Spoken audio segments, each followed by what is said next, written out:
Donc je suis Emmanuel Delors, vous pouvez nous retrouver au @langue-de-geek sur tous les réseaux sociaux où j'ai bien suivi les conseils de Mélodie, je m'appelle bien @langue-de-geek sur tous les réseaux sociaux, que ce soit Instagram, Twitter, Facebook et LinkedIn. Bon, on tape Langue de Geek, on tombe quand même sur nous deux, mais je m'appelle Emmanuel Delors en vrai. Je vous rappelle donc, deuxième moteur de recherche du monde, comme vous l'a dit Steve. Aujourd'hui, vous avez une panne de bagnole, vous allez voir sur YouTube, vous allez acheter votre nouvel ordi, vous allez voir le test sur YouTube, vous allez voir des déballages de cartons de futurs téléphones mobiles sur YouTube, vous avez un problème dans votre couple, vous allez voir sur YouTube, vous faites tout sur YouTube. YouTube, on sait plus sur vous que votre femme, croyez-moi. Et si vous voulez capter l'attention des gens, vous n'avez pas le choix, en tout cas sur des cibles comme moi, de passer par la vidéo ou la story, mais en tout cas qu'avec le texte et qu'avec le blog à papa. Ça va être difficile pour pas mal de la population, génération X, Y, Z et VR. Langue de Geek 2018-2019, plein de choses, de la conférence sur YouTube, de la conférence sur les crypto-monnaies, des vidéos qui ont fait entre 50 000 et 200 000 vues sur les box internet. Donc je suis placé premier sur le terme box internet et deuxième d'ailleurs sur YouTube. Des lives, j'ai fait énormément de lives jusqu'à 4, 5, 6, 7 personnes à distance. Ne faites jamais ça, c'est affreux, techniquement, c'est très stressant, il y a beaucoup de contraintes quand on est en live, il y a beaucoup de contraintes organisationnelles, il y a beaucoup de contraintes de son, c'est très compliqué. Moi à la base je suis ingénieur informatique au CNRS, que je suis encore pendant les 2 mois qui restent où je compte chaque jour. J'ai un calendrier sur le mur sur lequel je rayerai presque de mon sang chaque jour qui reste à être 100% entrepreneur. Donc oui, moi j'ai la sécurité de l'emploi, c'est encore plus dur pour moi de quitter un CDI. Si vous avez peur de quitter votre CDI pour être entrepreneur, moi je quitte la sécurité de l'emploi à vie. Ça m'a pris 11 ans de prendre la décision et de chercher quel sera le business qui m'apportera d'être paisible quand même et de savoir que je peux payer mon loyer à la fin du mois et que je n'aurai pas de mal à trouver des clients. Ça m'a pris 11 ans à le trouver, ça m'a pris 6 mois à prendre la décision et quand je suis entré dans le bureau du RH, ça a été un festival de bonheur et le plus gros shoot de dopamine de ma vie que j'aimerais vous retransmettre et vous faire vivre. Donc si vous avez peur de quitter le salariat pour aller vers l'entrepreneuriat, je ne peux que vous y accompagner petit pas par petit pas. Ça ne veut pas dire qu'il faut faire la pub Au revoir président avec le loto d'un seul coup et claquer la porte. Ça, je l'ai fait en 2016. Premier échec entrepreneurial, le mauvais projet, les mauvais associés, enfin tout le soin qu'on fait quand on va trop vite et qu'on n'a pas la bonne équipe.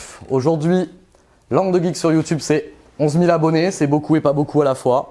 C'est beaucoup parce qu'on cible le B2B, c'est beaucoup parce qu'on a pas mal de thématiques et que les gens savent pas trop crypto-monnaie, techno, choisir son ordi, les box internet, les téléphones mobiles. La cohérence était encore à renforcer pour qu'il y ait une vraie explosion et qu'il y ait un vrai breaking point d'abonnés et qu'on décolle enfin vers les 235 000 de Vanak ou les 25 000 de Roman au moins là-bas au niveau business et web marketing. Donc c'est aussi pour ça qu'on a un petit peu séparé les chaînes en deux pour apporter de la cohérence, de la clarté là-dessus sur les thématiques. Donc plus de 60 heures de live sur YouTube, donc entre 2, 3 et 7 personnes. Bon ça je ferai plus, c'était pour un délire. Des meet-up, des conférences en Belgique, à Paris, à Bruxelles prochainement. Donc pour pitcher soit sur la thématique technique, soit sur la thématique YouTube. Puis j'aime bien entremêler les deux, parce que de toute façon, on a besoin d'images, on a besoin de vidéos, quelle que soit la thématique. Septembre 2019, on est à plus de 6,1 millions de minutes. On parle en minutes, c'est plus sympa, c'est comme les centimes hein, pour faire des gros budgets. Donc j'ai parlé plus de 11 ans et demi sur YouTube. Oui, là ça fait 5 minutes, vous n'en pouvez plus pour certains. Ça représente quand même pas mal de tournage et de montage. Et on a dépassé les 1 million de vues cumulées. Hein, pas une seule vidéo encore, mais on a une vidéo qui va dépasser les 200 000 la semaine dernière avec, on est proche des 50 000 commentaires. Et je pense avoir répondu à 99% des commentaires de ma chaîne. Quelle que soit l'heure, sauf quand je dors, mais je dors pas beaucoup. Hop. Alors, je vais vous mettre comme une vidéo vaut mieux qu'un long discours. Ma petite intro qui dure 1 minute. Donc la thématique crypto fintech sur les moyens de paiement et les cartes bleues. Un petit peu de vlog et tu peux voir que j'ai une DJI Osmo. Ça c'était au Portugal. Ça c'était au Japon. Des tutos tech donc sur le stockage, les disques durs, les box internet. Des lives avec beaucoup de personnes qui sont dans différents pays. Sur de l'économie, de la conférence sur scène en français, donc bientôt en anglais. Des captations professionnelles un petit peu partout. Des interviews De députés, des interviews de gros entrepreneurs qui lèvent pas mal de millions dans le milieu de la crypto-monnaie, des interviews de blogueurs connus, de la VR parce que ça au niveau professionnel c'est un sujet qui va vraiment cartonner pour la formation professionnelle, la levée de phobie ou des choses comme ça, des tutos vidéo comme ça B2B et puis bien sûr des rencontres avec tous les youtubeurs qu'avant je regardais dans mon canapé, maintenant je fais des vidéos avec, c'est quand même vachement plus sympa. Ça c'est 1 an de travail. Mais c'est surtout la réalisation d'une vie tout simplement parce que ça a été beaucoup de travail pour arriver à ce niveau-là en étant un ancien timide comme beaucoup dans cette salle qui s'est dépassé et qui a réussi à sortir de son canapé et du jeu vidéo. Bravo. Merci.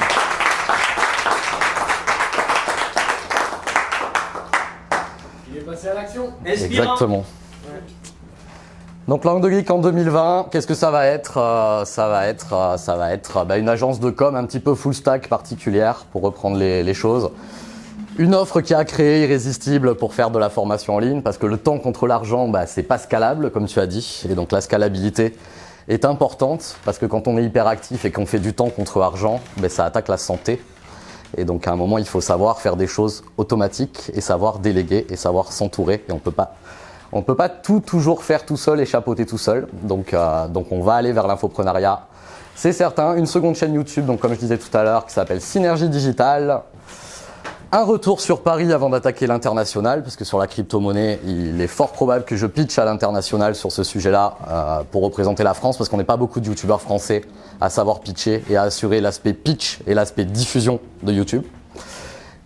Et donc la formation en ligne, donc on sera de retour pleinement sur Paris à partir de décembre, mais si vous voulez nous faire venir chez vous pour du tournage, de la presta ou tout ce que vous voulez, on se déplace bien sûr partout en France, si on mange bien dans votre région.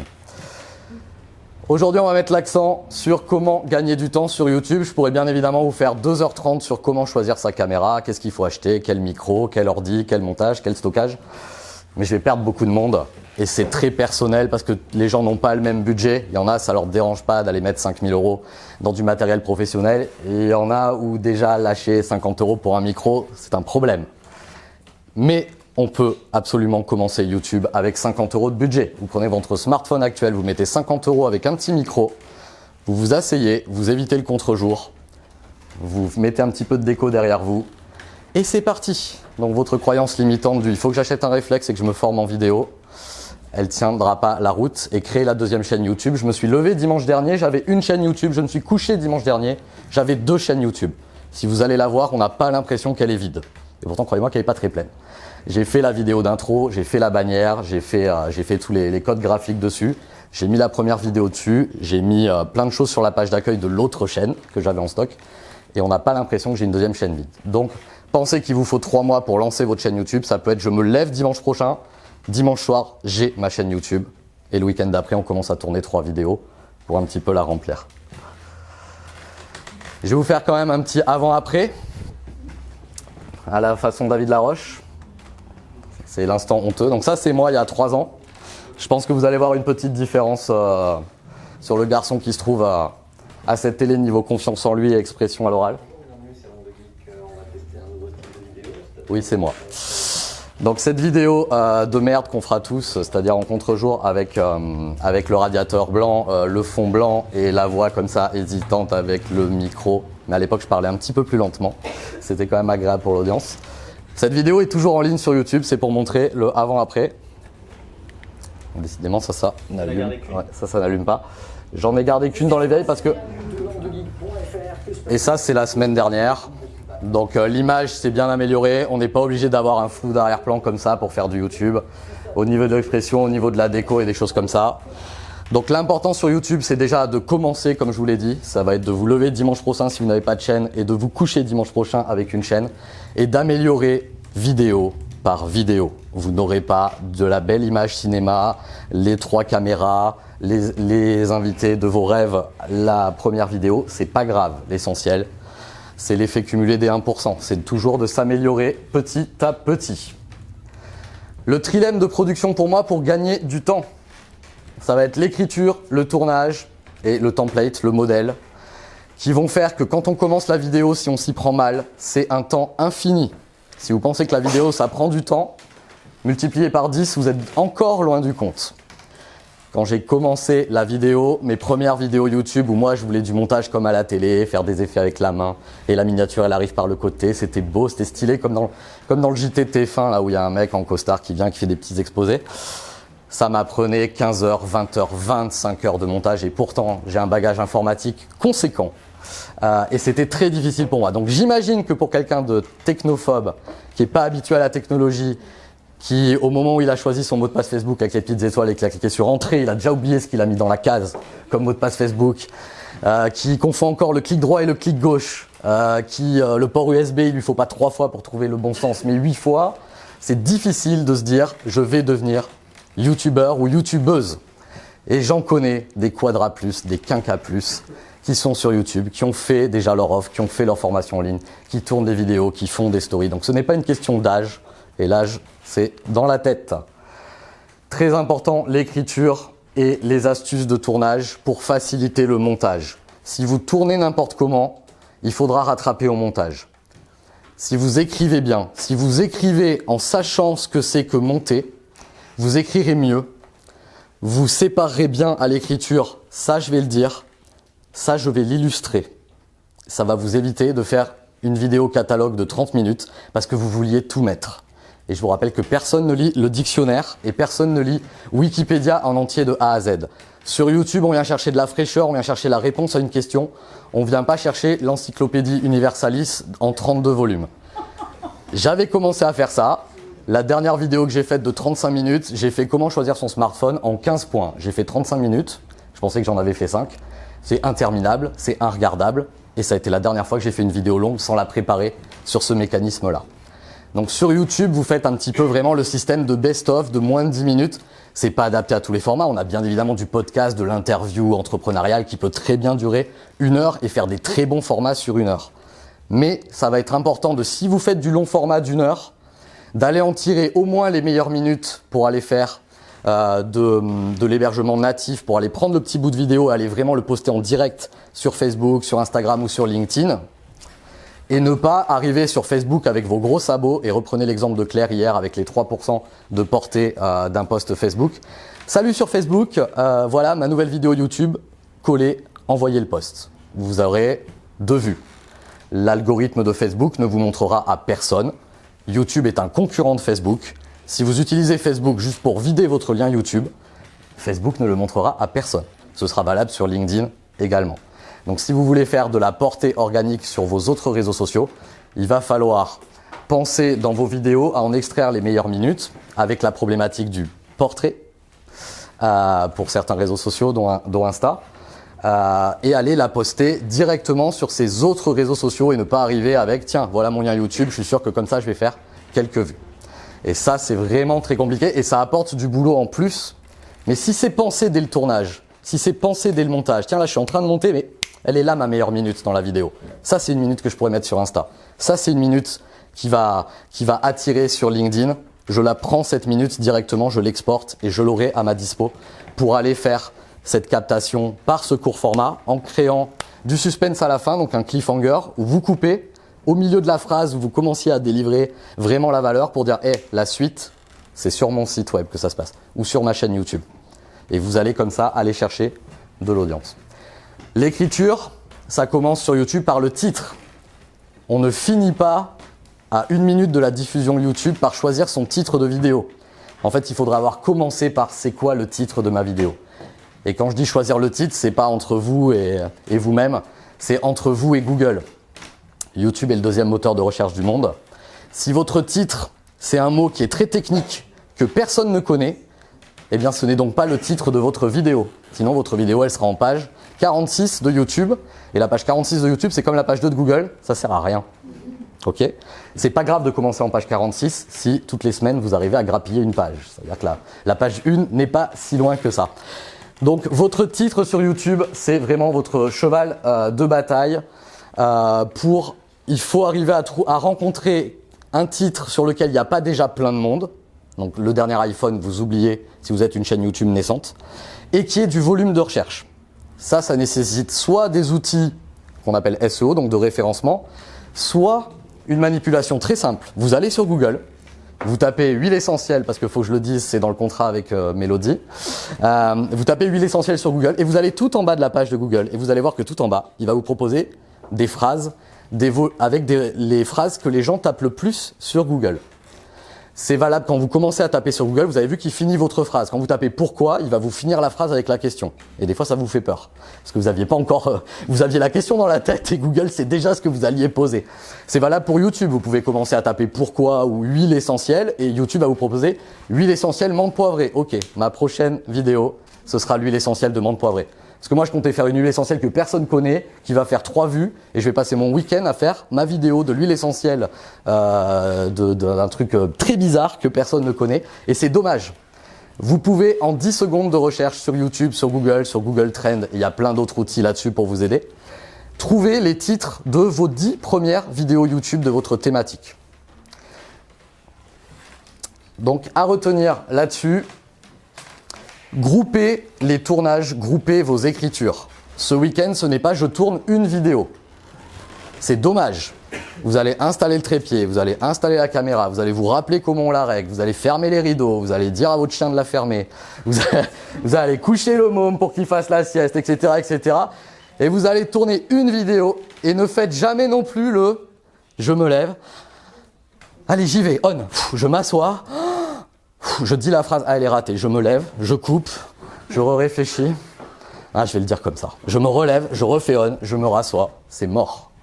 Vous allumez la caméra, vous oubliez qu'elle est là, vous faites un shot de tequila et vous tournez 30 minutes sans faire off, avec le plus de prises possible. 30 minutes, c'est pas un détail, c'est parce qu'il y a beaucoup de caméras qui coupent au bout de 30 minutes, ok ?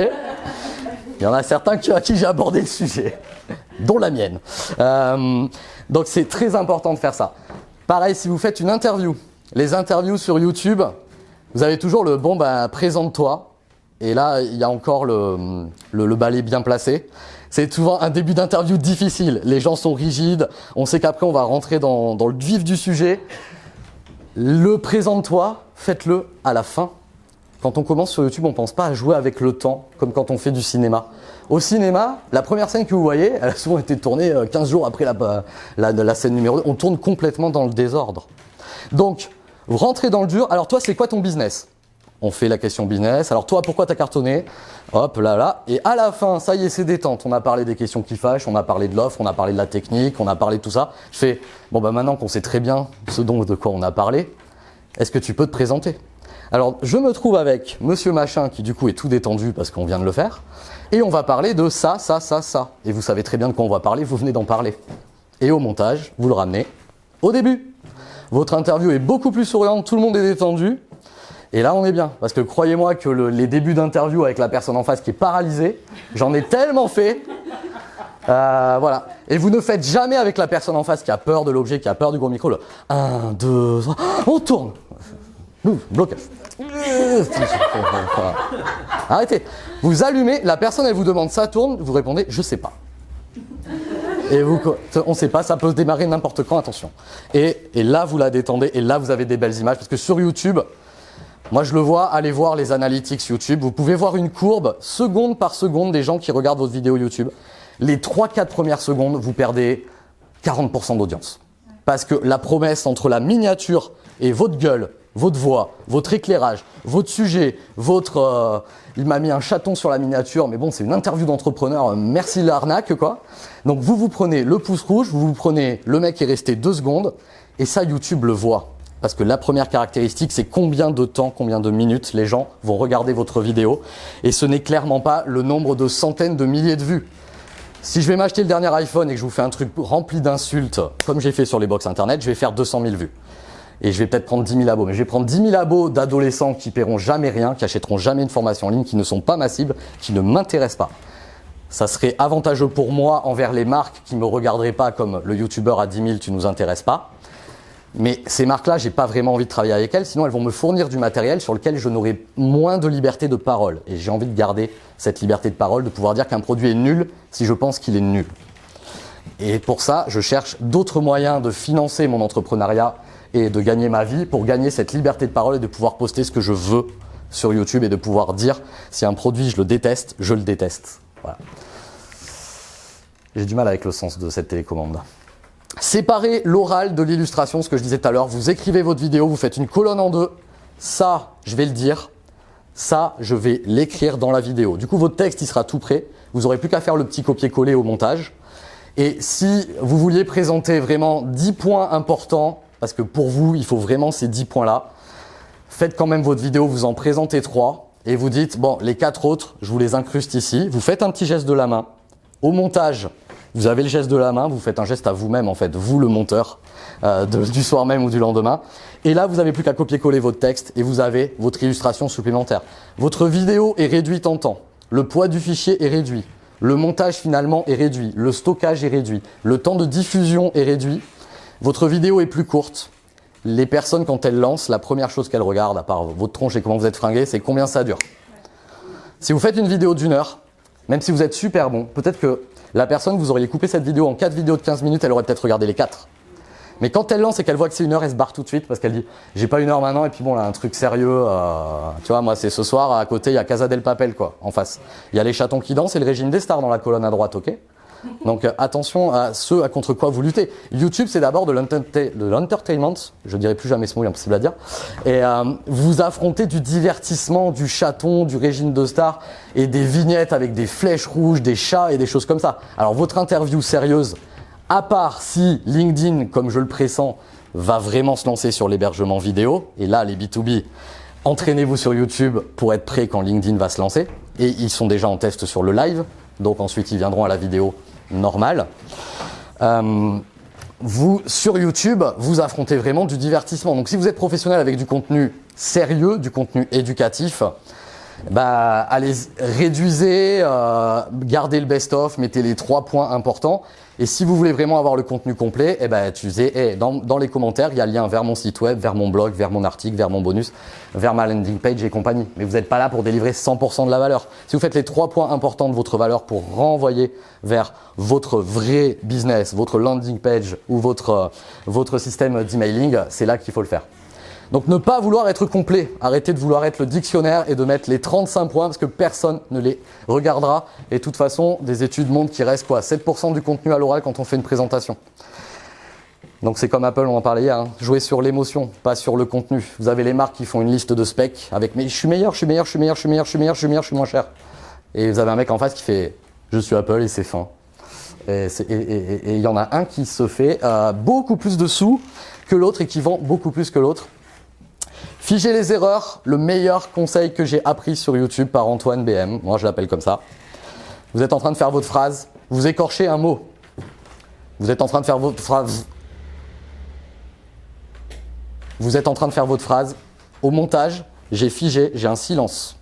Donc sur ma ligne, là où est le son, où on voit ce qu'on appelle une forme d'onde, vous avez le son comme ça. Vous aurez un gros silence. Au lieu de râler, au lieu de faire « oh là là, j'ai encore raté ma phrase, blablabla », vous vous taisez, vous figez les mains. Vous figez les bras. Vous réfléchissez à votre phrase. Quand vous la tenez, vous la refaites. Vous re-ratez, vous figez. Vous la refaites. Vous refigez, vous la refaites, etc., etc.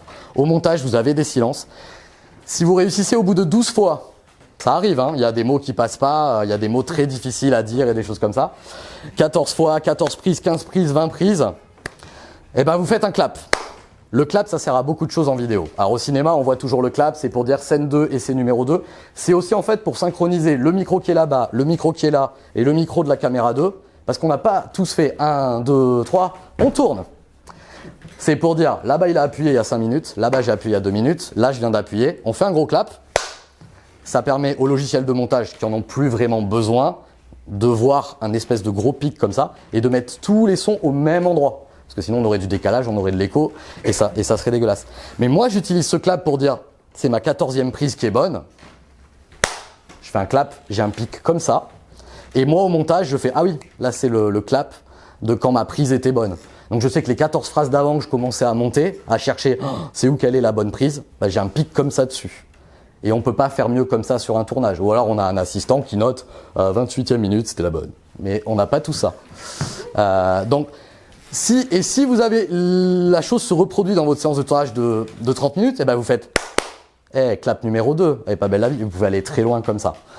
Et déjà, c'est pareil, ça va vous faciliter la chose au montage. Tout ce que vous allez réussir au tournage, ce sera du temps gagné au montage. Ce qui a d'énormes conséquences quand on commence à tourner les vidéos par 3, par 4, par 5. Ce que je vous incite à faire, encore une fois, à installer le matériel une seule fois, à sortir la carte mémoire une seule fois, à faire le copier-coller une seule fois, à mettre dans le logiciel de montage une seule fois. Et dans votre logiciel de montage, vous voyez ce qu'on appelle la timeline, donc le temps qui passe, là où vous allez poser vos éléments. Et bien vous faites votre petite découpe. Ça c'est ma partie 1, ça c'est ma partie 2, ça c'est ma partie 3. Au client, vous lui vendez 3 vidéos, hein, faut pas déconner. Mais, mais vous coupez en 3. Et à l'export, vous allez exporter de là à là, ma vidéo numéro 1, de là à là, ma vidéo numéro 2, etc. Moi, je coupe entre les vidéos, c'est plus simple. Ça peut, si tu filmes pas comme ça de loin, si tu n'as pas une install et si tu perds pas ton énergie. Avec un certain entraînement, maintenant, je coupe aussi. Tu as des gens où, crois-moi, une fois que tu as allumé et qu'ils sont chauds, ne les éteins pas avec la technique.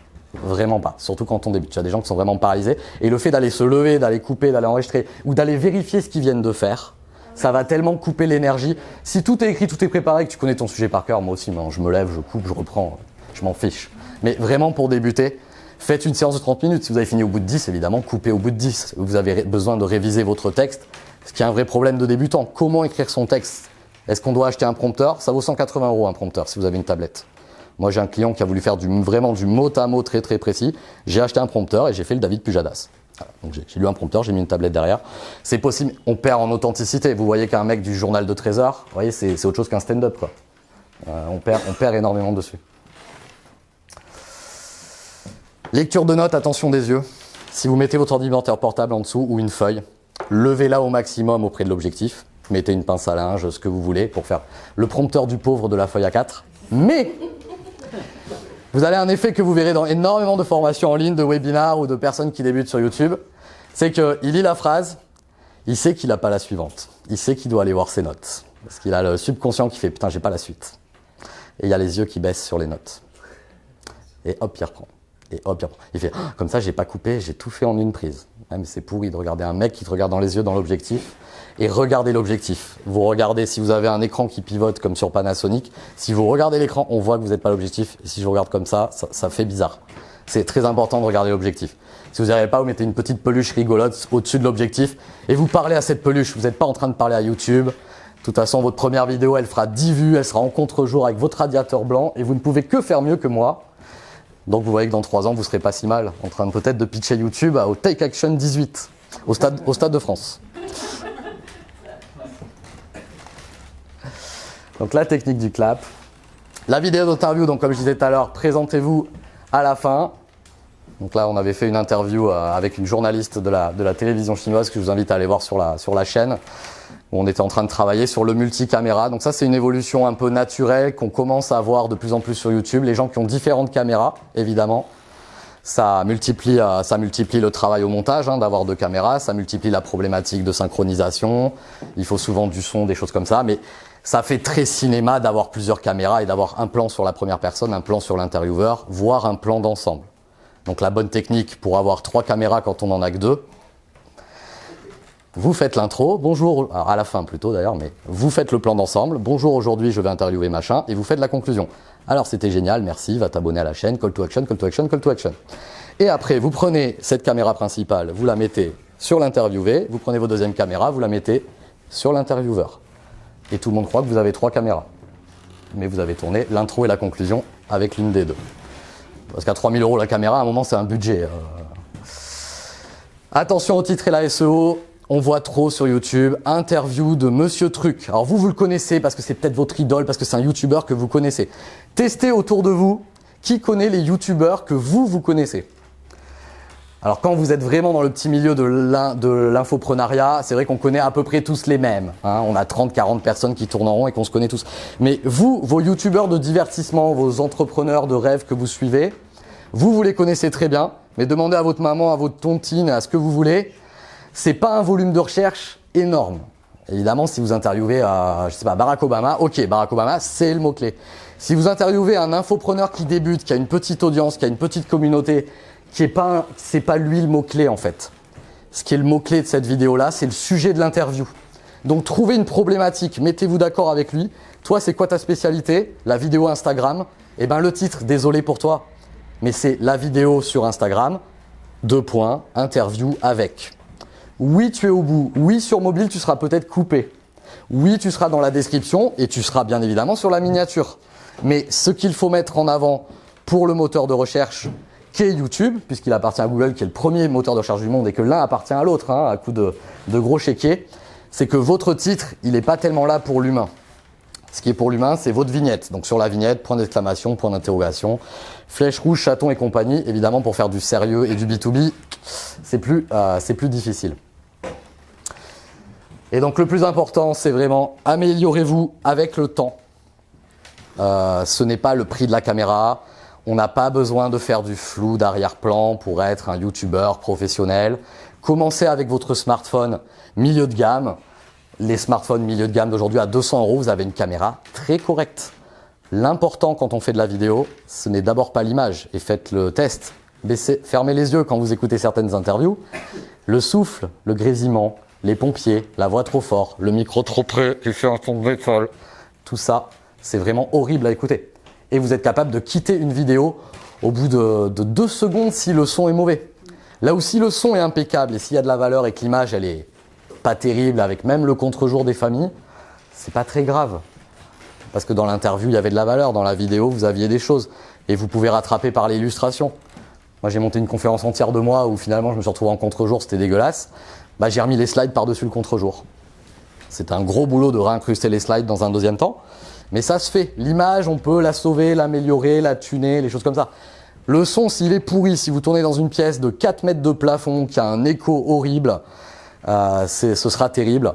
Et ce sera toujours le truc que vous allez oublier d'allumer parce que vous avez oublié la pile, parce que vous avez oublié de mettre sur on le micro, des choses comme ça. Donc le son, c'est un truc à vérifier, revérifier et revérifier tout le temps. Donc le prix de la caméra importe peu pour commencer. Le son et l'éclairage, donc un micro correct, ça coûte une 50aine d'euros. Un éclairage correct, ça coûte une 50aine d'euros. Donc au lieu d'aller acheter la caméra à 1000 balles, alors que vous êtes jamais posé la question, c'est quoi la roue qu'il y a sur un réflexe avec toutes ces lettres? Je sais pas m'en servir. Et honnêtement, je suis trop flemmard pour apprendre comment ça marche. Il y a beaucoup de réglages en photo et en vidéo. Un mauvais réglage et la conférence de votre vie où on vous donne la chance de la faire, la mise au point elle se fait sur le mur et vous êtes flou. Vous aviez tout donné pour être là, vous avez payé l'hôtel, le déplacement, le networking, vous avez fait 2 ans de travail sur votre sujet, votre présentation elle est bonne, vous avez déplacé quelqu'un qui fait la caméra, le mauvais réglage, la mauvaise marque, le mauvais truc, et le focus se fait sur le mur et vous êtes flou et vous comptiez briller sur LinkedIn, vous aviez tout mis là-dessus pour faire exploser votre business et votre focus il est raté. Et je mets pas la pression à ma caméraman là-dessus. Et le plus important du monde quand on fait du truc en ligne, surtout qui est aussi consommateur de temps, qui est la vidéo, parce que même avec toutes ces techniques, la vidéo, c'est pas un truc qu'on fait en 5 minutes. Ça reste, en tout cas si on veut faire de la qualité avec du montage, de l'illustration, de l'écriture, du copywriting et compagnie, c'est faire de l'evergreen, donc de l'intemporel. Arrêtez de nommer vos vidéos le salon de l'emballage du 26 avril, c'est génial, mais en juin on s'en fout, en juillet on s'en tamponne, et alors en septembre ta vidéo elle a servi à rien. Donc produire, pour remplir une chaîne, pour dire t'as vu j'ai 200 vidéos, ça n'a aucun intérêt. Faites des vidéos qui peut-être au moment où vous allez appuyer sur le bouton rouge, vous n'allez pas faire beaucoup de vues. Moi j'ai des vidéos qui ont décollé 1 an et demi après. À un moment il y a une fulgurance et tout, je me lève un matin, je fais... Le bon titre, c'était celui-là. Moi, j'avais fait un titre d'ingénieur. Là, j'ai voulu tout mettre. Allez, on met 14 mots. Mais là, il y a tout. Hein. Là, tu lis le dictionnaire, il y a tout. Il y a tous les synonymes. C'était pas ça, le titre. Voilà, le titre, c'était celui qui allait en face d'un volume de recherche à l'instant T. Et peut-être surfer sur une actualité pour aller modifier votre vidéo. Moi, j'ai fait un test vidéo marketing au dernier Black Friday. J'ai tourné une vidéo pour Black Friday à 23h. Je l'ai montée à minuit. J'ai diffusé à 1h du mat. J'ai dit, les gens, ils se lèvent demain. Lien d'affiliation Amazon dans tous les sens. Mais Black Friday, c'était une journée. Enfin, c'est 2 jours maintenant. C'est un petit week-end, quoi. C'est les grosses promotions de Amazon et de toutes les boutiques en ligne. Mais j'ai fait, mais là, t'es pas en train de faire de l'evergreen parce que Black Friday, maintenant, le prochain, bah, c'est dans 1 an. C'est un peu débile d'avoir fait ça comme vidéo. Mais Black Friday, c'est en novembre et après, il y a Noël. Bon, bah, comment payer moins cher sur Amazon à Noël? Et on change la miniature. Ouais, mais Noël, c'est fini. Mais après, c'est les soldes. Bon, mais comment payer sur Amazon en solde? Ouais, mais là, les soldes, c'est fini. Bah, maintenant, ma vidéo, tu tapes solde Amazon, elle est première. Alors, elle a fait 3000 vues avec une technique que je vous conseille de suivre, mais c'est comment payer sur Amazon toute l'année. Donc vous pouvez quand même, si vous avez pensé votre vidéo pour être evergreen et que vous insistez pas sur le fait ponctuel, vous pouvez aller quand même la broder dans le temps. Et surtout, ne mettez pas dans votre titre, l'erreur que j'avais fait, choisir son meilleur smartphone en 2018. Wouh! Janvier 2019, ta vidéo, on s'en fout. Mais on s'en fout complètement. Et je m'en suis rendu compte genre en mai.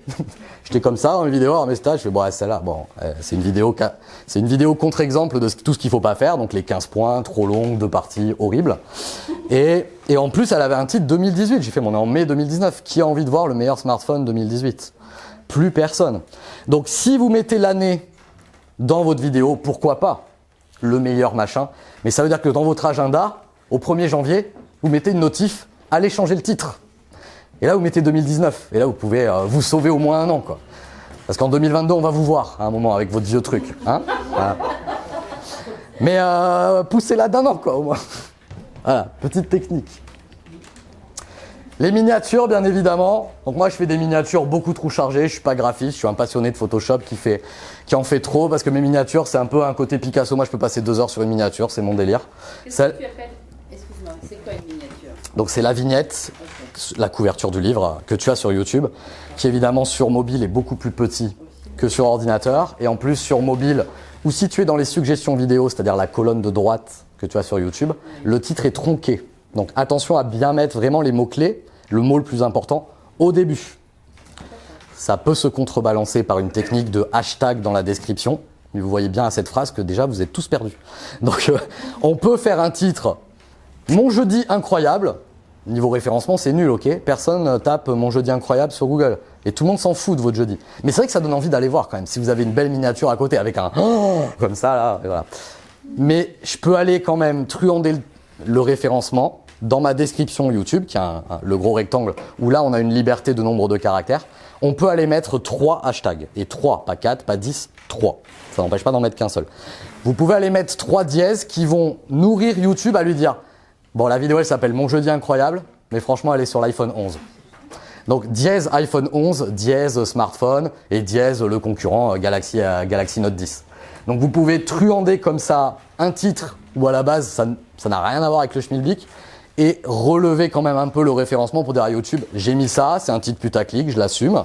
J'ai mis une miniature où on ne sait pas trop de quoi ça va parler, mais dans la description je te donne des billes pour savoir vraiment de quoi parle ma vidéo. Le maillage avec les autres réseaux sociaux, donc j'y venais. Très important de ne pas donc poser votre lien YouTube avec vos gros sabots et vous constatez bien que ça ne fait pas beaucoup de likes et pas beaucoup de partages. C'est surtout parce que personne ne voit votre post. Donc voilà sur YouTube ma dernière vidéo YouTube. Voilà sur Facebook ma dernière vidéo YouTube.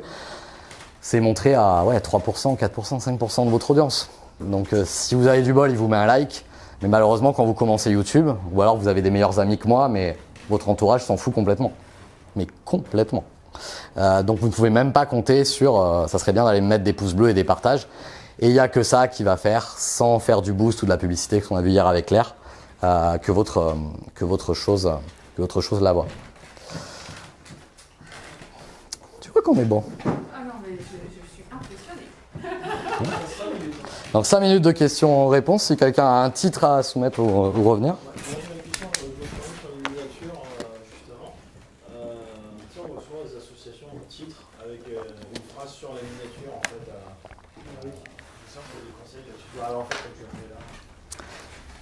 Alors moi déjà, tu vois le cadrage?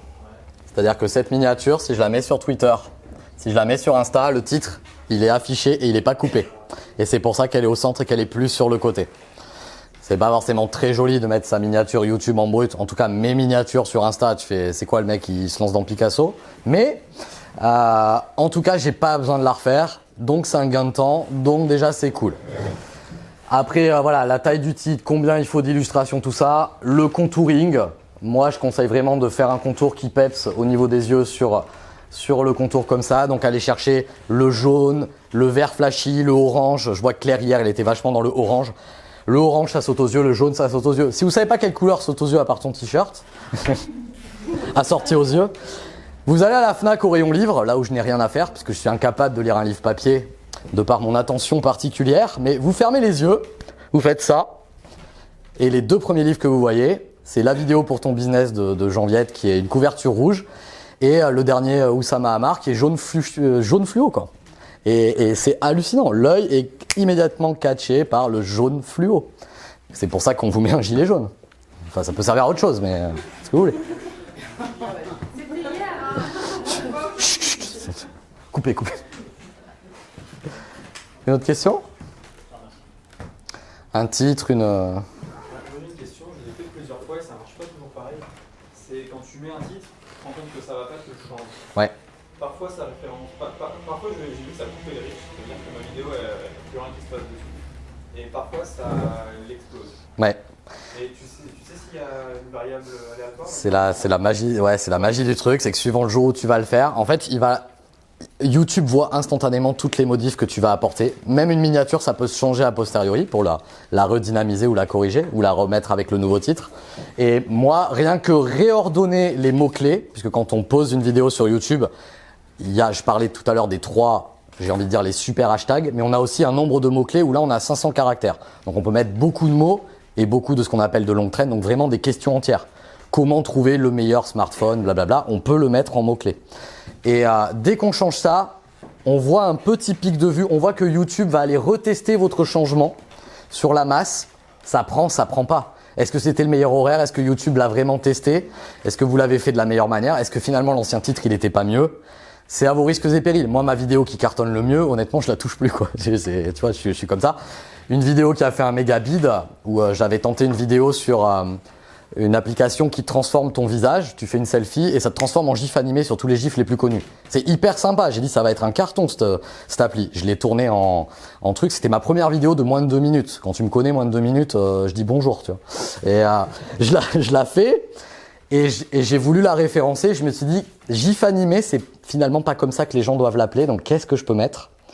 Et il y a un autre truc qui va devenir énorme, dans lequel vous allez en entendre de plus en plus parler, qui va être un véritable problème pour les élections présidentielles, les fake news, des choses comme ça, ce qui s'appelle le deepfake. Donc, le deepfake, c'est modifier une tête, mais directement pendant une vidéo. C'est-à-dire, vous prenez un acteur de cinéma, vous faites 3 clics avec une photo de Trump, et vous avez Donald Trump à la place de Nicolas Cage. Mais si vous faites du harcèlement scolaire, c'est moins rigolo. Si vous faites du revenge porn, c'est très moins rigolo.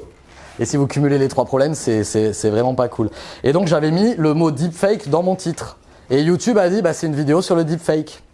Ce qui n'était pas le cas. Et du coup, sur tout ce qui était gif animé, images rigolotes, images qui bougent, enfin, j'avais vraiment fait un travail SEO dessus. J'ai pas du tout accroché. Et alors là-dessus, on a des utilitaires qui existent pour, quand vous aurez plus de 10 vidéos sur YouTube, allez-y sur ces utilitaires-là, qui s'appellent TubeBuddy ou VideoIQ en français. VideoIQ est mieux pour ceux qui ne parlent pas anglais, et qui vous permettent de voir quels sont vos mots-clés qui cartonnent. En fait, c'est comme si vous preniez votre mot-clé, vous le tapez sur Google, sur YouTube, et vous voyez combien vous êtes. Et c'est comme s'il testait tous vos mots-clés d'un seul coup. Donc il va vous dire, moi si on va sur Box Internet, bah, sur Box Internet, t'es premier et t'es deuxième. Donc bah, je les laisse là. Ça va vous permettre d'organiser vos mots-clés, de trouver vos mots-clés. TubeBuddy et VideoIQ en juste 2 lettres, I et Q. Isidore Quentin. Et ça, c'est vraiment des outils très puissants pour manager votre chaîne YouTube et pour faire des gros outils de copier-coller. Je prends tous mes réglages d'une vidéo pour les appliquer à un autre. Et donc ça, c'est très cool.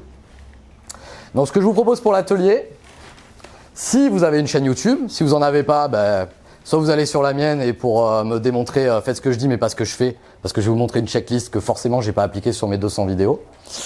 Donc vous allez pouvoir en trouver, ou vous mettez en binôme avec le voisin qui a déjà une chaîne YouTube. Et je vais vous proposer de faire les points de contrôle de votre vidéo. Donc je vais vous montrer une checklist. Si vous voulez me joindre, languedegeek@gmail.com. Si vous avez un problème, vous verrez que je réponds assez rapidement aux mails n'importe quand. Si vous avez une chaîne YouTube et que vous voulez qu'on en parle pendant 30 minutes gratuitement par téléphone, il n'y a pas de problème, on fait un petit audit et je vous dis les points d'amélioration à faire pour vous lancer. Et si vous n'êtes pas encore lancé, eh ben, les points pour vous lancer rapidement, parce que je l'ai fait dimanche dernier pour créer une deuxième chaîne YouTube. Donc c'est encore frais dans ma tête, alors que la première chaîne, ça commençait à dater un petit peu. Niveau organisation, on commence par où, on fait quoi.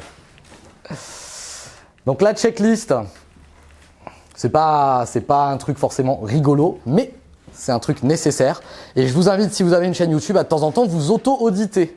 C'est dimanche, je sais pas quoi faire, il y a le 72e d'Eric et Arabesque. Tiens, je vais aller auditer une chaîne de YouTube. Je prends ma souris, je lance le scrolling, je vais en page 4.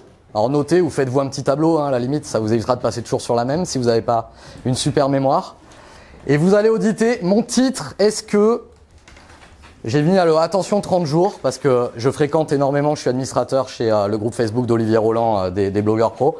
Et je vois beaucoup de blogueurs qui commencent la vidéo, qui vont au casse-pipe de la motivation et de la persévérance vidéo dans le défi 30 jours organisé n'importe comment. Le défi 30 jours n'est pas une mauvaise idée en soi. Le problème, c'est que si c'est mal fait, ça va faire 3 vues et ça va faire des vidéos qui ne seront pas evergreen parce que tout le monde va aller nommer mon défi 30 jours, 1 sur 30, 2 points, un mot dont tout le monde se fout. Pareil le lendemain, pareil pendant 30 jours. La personne va les tourner une par une parce qu'elle va se dire 30 jours, c'est 30 soirs où je bosse. Et elle va rarement commencer le groupage. Elle va pas les tourner par 3, par 4 ou par 5. Elle va les monter une par une. Elle va passer un mois horrible. Elle va généralement avoir des résultats calamiteux. Pas forcément, il y a des défis 30 jours qui font décoller une chaîne directement parce qu'il y a beaucoup de valeur, parce qu'il y a une aisance à l'oral, parce que finalement il n'avait pas mis des titres si mauvais que ça. Et la personne en 30 jours, elle se trouve avec 30 vidéos, ce qui est vachement bien sur sa chaîne YouTube. Donc je ne dénigre pas le défi 30 jours ou même parfois 100 jours comme j'ai pu voir sur YouTube. Mais je pense qu'il vaut mieux se faire, allez, même un défi 5 ou un défi 10, voir le résultat et puis pivoter, améliorer ce qui est améliorable et corriger les problèmes, en tirer des premières conclusions. On peut tirer des conclusions sur 5 vidéos, on n'en a pas besoin de 30 pour le faire. Voilà. Et c'est pareil, entourez-vous de la personne qui va vous faire des vrais feedbacks, pas votre sœur, votre tontine et compagnie, qui va vous dire, pour vous faire plaisir et qui ne pas vous blesser, ouais, c'était très bien. Et vous auriez été derrière son écran, elle en a regardé 3 secondes. Et si vous la suppliez très fort, elle vous a mis un pouce bleu. Attention à la musique trop forte aussi. Si vous vous adressez aux gens qui sont sensibles à la musique, peut-être que pour vous, c'est pas trop fort. On n'a pas tous le même volume d'écoute et on n'a pas tous la même attention. Il y a des gens qui ne peuvent pas suivre de la valeur importante d'interview si vous avez une musique de fond, surtout si elle a des paroles. Donc, si vous mettez une musique de fond, mettez-la vraiment très légère, plutôt sans paroles, ou même plutôt pas du tout. Ça, c'est mon avis personnel, mais mettez de la musique. Il y a des fois où ça retranscrit très bien et où ça appuie le message. Mais attention à la musique et écoutez votre vidéo même sans l'image. Avant de publier votre vidéo, moi je vous invite, vous l'écoutez d'une traite et vous fermez les yeux et vous allez voir un saut de micro, un volume trop fort, un truc qui grince, un bruit très désagréable. Et attention aux tics de langage qu'on a tous, des choses comme ça. Ça s'entend énormément. Une fois que vous allez en choper un, ne vous bloquez pas pour ça, c'est pas grave. Je le faisais tout le temps avant, j'ai une conférence où je faisais comme ça. Je me suis monté, je me suis déchiré les 2 tympans, quoi. Et c'est très difficile à retirer. Et si une personne vous le dit, vous allez y faire attention et ça se corrige très bien avec le temps. Donc je vous invite à lancer vos chaînes YouTube. Vous avez 2 autres youtubeurs ici chevronnés, hein. Donc Nelly va vous aider aussi et passer dans les rangs. Donc si vous avez des questions, on peut aborder également en bonus track. Et ouais, il y a le numéro 2. Wouh, reviens. Salaud. Bon, tant pis, je me l'ai fait. Je sais pas combien il y en a. C'était plus court par la fin? Oui. Bon, ça va aller vite. On peut aborder le sous-titrage, qui est très important. Vous avez beaucoup de gens qui regardent les vidéos sans le son. Et quand je dis beaucoup, c'est juste tout le monde en réunion le lundi, parce que la réunion du lundi, on le sait tous, elle ne sert à rien. Ok? Mais à rien du tout, on s'en fout complètement. Donc, mettez les sous-titres. Si vous croyez que 1 minute de vidéo, c'est 1 minute à sous-titrer, vous n'avez jamais sous-titré. Surtout si vous êtes mauvais en orthographe, grammaire. Mais c'est pas le propos, c'est que même si YouTube va vous mâcher le travail, il va vous créer les cases et il va dire que c'était de telle seconde à telle seconde, il faut repasser dessus. YouTube, et il comprend n'importe comment, il va vous assassiner les mots. Si vous adressez en plus à une clientèle business, des fois vous avez des mots qui veulent vraiment dire complètement autre chose et vous avez l'air juste ridicule, quoi. Et on se demande, mais il se fout de ma gueule, qu'est-ce qu'il dit? Parce que j'ai regardé sans le son. La personne, elle n'a pas le son en même temps. Et vous avez 4 millions de malentendants en France. Donc déjà, vous bénez 4 millions de personnes qui vont faire qu'est-ce qu'il a dit? Surtout moi qui parle technique, où on a envie, en une passe à l'oral, on n'a pas saisi le nom de la marque, le nom du produit ou la chose comme ça. C'est important d'avoir le support texte. Et donc attention à vos illustrations, parce que si vos illustrations elles sont en bas comme je fais des fois, les sous-titres ils vont se mettre par-dessus. Donc attention à vos illustrations. Si vous les mettez sur les côtés, attention au mode portrait, parce que si vous faites du portrait, vous êtes obligé de retravailler le montage pour rassembler vos illustrations au centre. Moi, j'ai un problème avec ça parce que je fais souvent des illustrations avec les gestes avec les bras et je les mets sur les côtés. Du coup, en portrait, je les ai pas. Et j'aime pas mettre une illustration comme ça devant le corps. Mais c'est ce qu'il faudrait faire pour améliorer le truc en portrait. Tu vas me les afficher. Et donc, les sous-titres, le commentaire épinglé et les hashtags, donc les 3 hashtags que je vous disais tout à l'heure en description. La description de YouTube, c'est pas pour raconter votre life. Votre description YouTube, elle commence par vos mots-clés, elle reprend les mots-clés du titre. Le commentaire épinglé, pareil. Alors, qu'est-ce que c'est le commentaire épinglé? Quand vous faites votre propre vidéo, le premier commentaire, il est à vous. De vous, pour vous, par vous. En plus, au moins, il est sympa. Ça fait au moins un mec qui vous insulte pas. Ça change tous les matins. Et donc, plutôt la forme interrogative pour essayer de générer de l'engagement et du commentaire. Alors, et toi, tu commences quand? Ou alors, toi, tu en as pensé quoi du dernier machin? Point d'interrogation. Et je te rappelle que je fais une newsletter. Voilà le lien. Hein, parce que c'est quand même top. Et je vous invite à aller voir sur vos mobiles. Essayez de me trouver la description d'une vidéo YouTube. C'est le petit triangle à droite sous la vidéo que jamais personne ne déplie. Parce que qu'est-ce qu'on fait tous quand on regarde une vidéo YouTube? On va faire « Je suis sûr, il y a un mec qui a critiqué sa robe en bas en commentaire. » Ça, voilà. On va voir les rageux. Parce qu'on déteste se faire insulter, mais on adore aller voir les autres gens se faire insulter. Donc, ne basez pas tout votre « voilà mon site web, voilà mon offre, voilà mon bonus » dans vos commentaires, enfin dans votre description, pardon. Donc dans la description. Parce que la description YouTube, il y a quand même très peu de gens qui la déplient. À part les youtubeurs entre eux pour aller voir comment je lui pique sa déco, c'est quoi son lien, c'est quoi son truc, quoi son mail. Mais le commentaire épinglé, 3 lignes, hein, parce que le reste, il faut cliquer sur afficher plus. Donc focus les 3 premières lignes du commentaire épinglé. Et puis voilà. Donc on passe dans les rangs. Si vous avez des questions sur votre chaîne YouTube, si vous avez une vidéo particulière, vous n'arrivez pas à la faire décoller, vous cherchez le bon titre de votre thématique. Je prends souvent cet exemple, hein, mais j'ai un client que j'ai pris en consulting YouTube. Il avait toutes ses vidéos, il les avait basées sur l'agility. Donc l'agility, c'est comment gérer sa gestion de projet un peu en scrum, donc avec les post-it, avec j'ai ça à faire, j'ai ça en cours, j'ai ça qui est terminé. Sauf que l'agility, c'est aussi les concours de chiens. Et j'ai fait, mais mec, l'agility, avant que tu doubles les chiens, c'est comme moi qui doublera les chats avec mes vidéos où je râle sur Sony. Tu vois, tu seras toujours en page 48. Donc, il va falloir trouver mieux que ça. Donc, t'organiser dans ta vie, la gestion de projet, j'en sais rien, mais il va falloir que tu axes tes titres sur des gens qui ne connaissent pas le mot de la solution. Donc, ton mot-clé, ce n'est pas le mot de la solution. Et les grands professionnels et les quadras qui se lancent sur YouTube dans leur business en ligne, ils n'ont pas ça. Les techniciens, les ingénieurs, ils vont mettre le terme technique dans le titre. Et la personne sur Google à 2h du mat qui a son problème, c'est pas ce terme technique qu'elle a. Parce qu'elle sait pas qu'elle doit acheter le dernier Sony TX650 et que c'est un super dictaphone que je porte ici au niveau du son. Elle va chercher micro, bon son, pas cher pour YouTube peut-être. Et peut-être que votre mot-clé c'est ça. Micro, bon son, pas cher sur YouTube. Parce que s'il y a 200 000 visites par mois, micro, bon son, pas cher sur YouTube, pourquoi je mettrais en titre le Sony TX650 quoi? Je vais faire 300 vues. Donc élargissez votre titre, ne restez pas focus, allez sur la problématique et pas sur le monoproduit. Voilà. Mais des fois, ça peut cartonner sur un produit où il y a une énorme demande. Voilà, merci beaucoup. Merci à toi. Merci.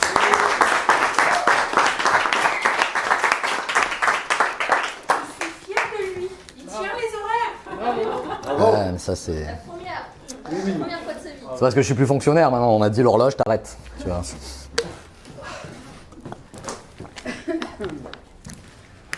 Donc je sais que je vous ai pas fait faire un exercice. Si vous voulez qu'on fasse, quelqu'un dans la salle pense se lancer, mais ne sait pas par où commencer, et comment titrer, choses comme ça, on peut le faire devant tout le monde, façon Gwen ce matin.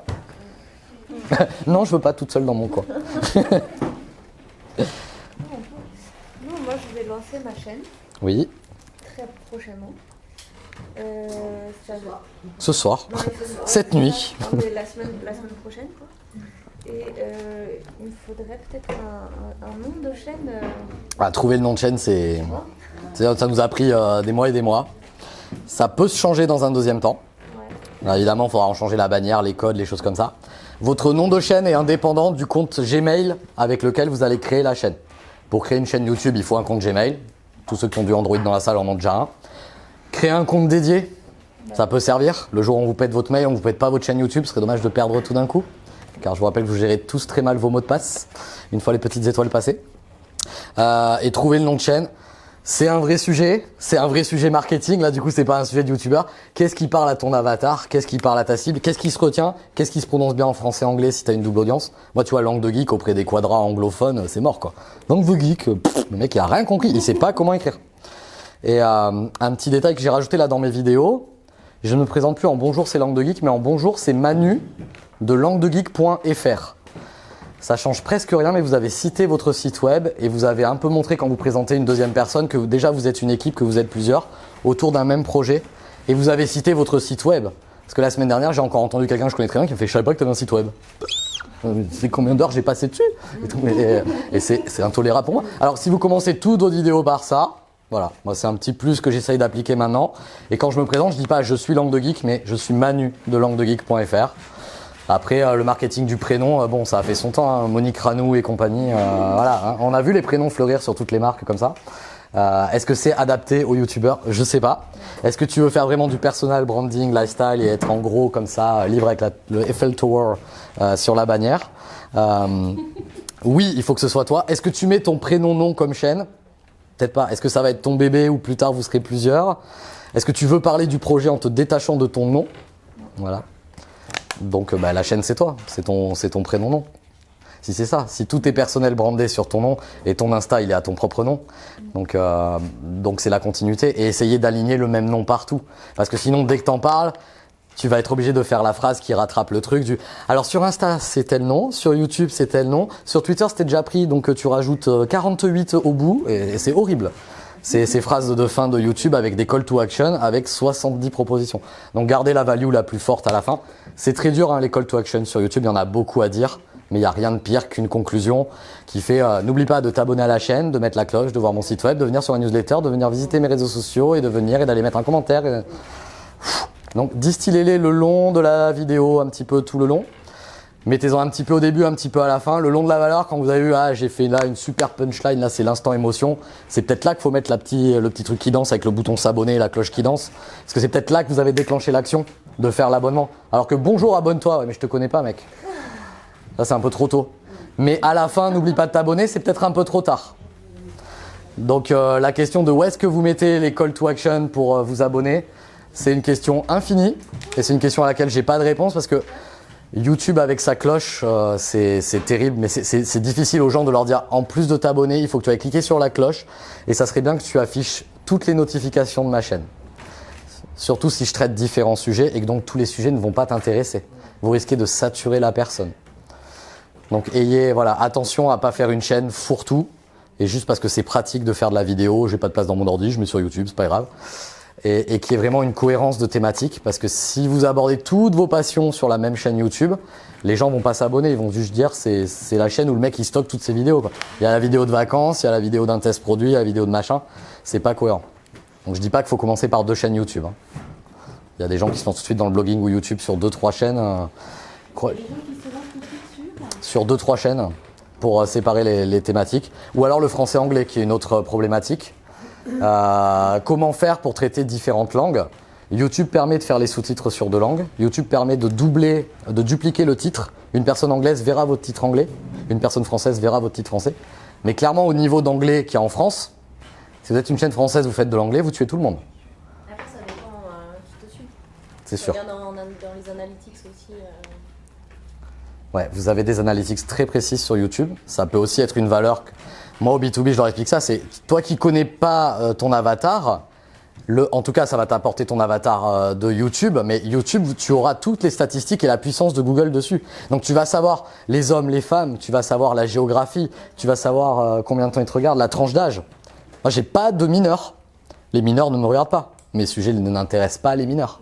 Ou ils répondent tous qu'ils sont majeurs, surtout. Mais j'ai de toute façon très peu de 18-25. Moi, ma cible, c'est 35-55, quoi. J'ai tous les ingénieurs, cadres, CSP++ et compagnie, quoi.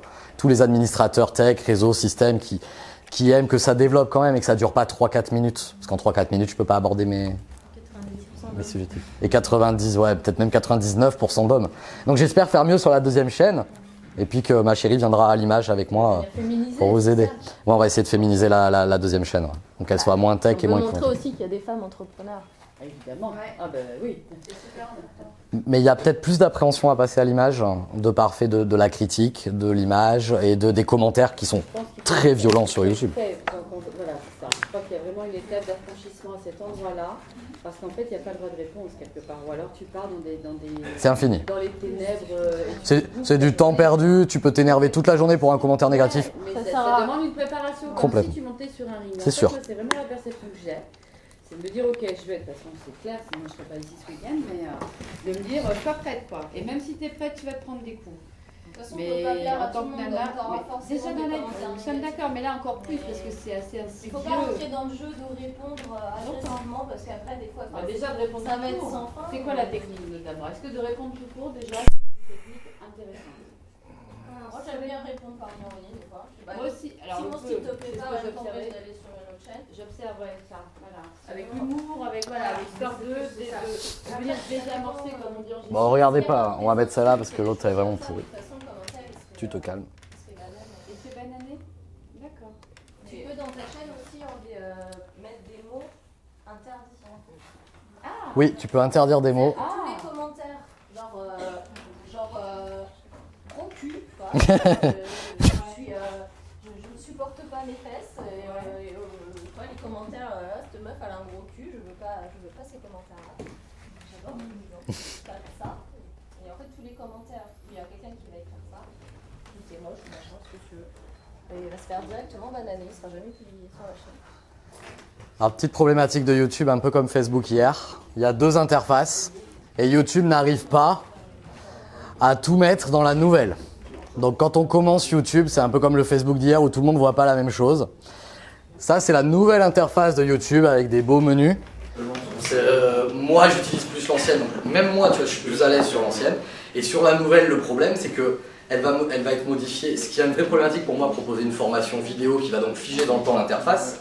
Je suis à peu près sûr que la semaine où je vais lancer ma formation vidéo pour YouTube, ils vont dire « Hé, l'ancienne, on la jette. Ça y est, ta vidéo, tu l'as refait. » Alors c'est pas grave, parce que ce sera qu'une partie. L'esprit est le même. Simplement, où est le bouton pour mettre dans une playlist? Où est la case pour mettre Ah oui, tout donc à quand tu connais rien en fait. peu Quand importe. tu connais rien, peu importe. En fait, Ce sera le même esprit, ce sera la même checklist. C'est Ça ça. se passera pas forcément Ça tout sera à fait. configuré. Faire des sous-titres, reste des sous-titres, faire un titre, reste un titre. C'est comme PC Mac, surfer sur le net entre un PC ou un Mac, reste surfer sur le net. Envoyer un mail, reste envoyer un mail. Voilà. C'est pour ça que la guerre s'est lissée entre PC Mac là-dessus. Ça, c'est les tags où vous avez jusqu'à 500 caractères pour mettre, donc les longues traînes. Vous pouvez mettre des choses très très longues. Les petits chiffres numérotés que vous voyez là, vous ne les aurez pas sans installer l'outil dont je parlais tout à l'heure, qui s'appelle TubeBuddy. Ça s'appelle TubeBuddy. Tout ce que tu vois là. Donc tous ces On en a boutons-là, parlé. ça va être des outils qui existent, donc TubeBuddy ou Video IQ, qui vont vous permettre d'aller plus vite, de faire des modèles et de pouvoir dire tu me copie-colles tous les tags entre deux vidéos. Alors essayez pas de copier les tags de Norman et vous dire je vais faire des millions de vues. Hein, parce que au bout de 2 vues, quand tout le monde se sera barré au bout de 3 ans parce que vous n'êtes pas drôle, et vous finirez en page 40. C'est surtout faut que tes tags soient en corrélation avec tout ce que tu dis dans ta vidéo. Parce que sinon tu vas te faire lâcher par l'algorithme aussi. Donc vous voyez l'importance. Mon mot principal, c'est vraiment Freebox Delta. Mon mot principal est repris immédiatement ici en description. Et ensuite, mon mot principal ici est travaillé. Le Freebox V7 d'ici, potentiellement, je devrais aller le relever et aller le mettre ici en meilleure taille. Il est là, il est bien, et je préfère aller généraliser sur toutes les marques de toutes les box internet pour faire une vidéo chez Free qui va emmerder Orange. C'est plus sympa. Ça, c'est un exemple. Les playlists sont très très importantes. Je l'ai écrit à une miss il n'y a pas longtemps. Faire des playlists, c'est pas du tout une option. Faire une playlist, ça va être ça, c'est ma suite de vidéos sur tel sujet, ça, c'est ma suite de vidéos sur un autre sujet. Et ça va permettre à vous de faire une véritable liste de lecture pour dire après cette vidéo, ce serait bien d'enchaîner par celle-là. Ça va vous permettre de définir un ordre et d'envoyer des liens aux gens où vous savez quelle est la vidéo suivante. Donc techniquement, c'est un peu plus complexe pour vous pour partager vos vidéos. Donc ça nécessite d'aller dans la liste des playlists de votre chaîne YouTube et de dire je ne t'envoie pas cette vidéo, je t'envoie cette vidéo de ma playlist sur les box internet.